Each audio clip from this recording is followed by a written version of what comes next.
Chairman town municipal corporation منگو پیر نے town میں click کے وفد کی آمد پر خوش آمدید کہا اور مختلف یونین کونسل کا دورہ کیا۔ اس دوران انہوں نے ترقیاتی منصوبوں اور عوامی سہولیات کے کاموں کی تفصیلات سے آگاہ کیا۔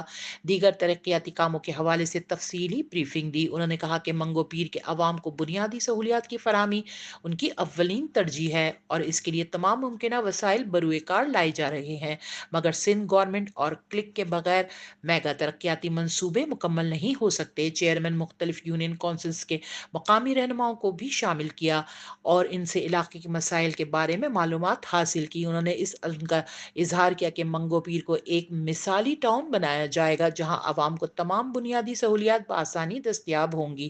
کلک کے وفد نے ونگی گوٹ اور مائی گاڑی میں 2 بڑی اسکیمیں دینے کا وعدہ کیا اور کہا کہ علاقے کی ضروریات اور عوام کو درپیش مسائل پر جلد ترقیاتی منصوبے شروع کیے جائیں گے جو بروقت اور معیاری انداز میں مکمل کیے جائیں گے۔ ان خیالات کا اظہار یونین کونسل مائی گاڑی اور ونگی گوٹ کے دورے کے دوران کیا گیا۔ اس موقع پر ان کے ہمراہ میونسپل کمشنر آغا خلیق، ڈسٹرکٹ انجینئر حسن شیخ، AEE آفاق عالم اور علاقائی معززین و دیگر افسران بھی موجود تھے۔ عبیرہ حسین، HQ نیٹورک، کراچی۔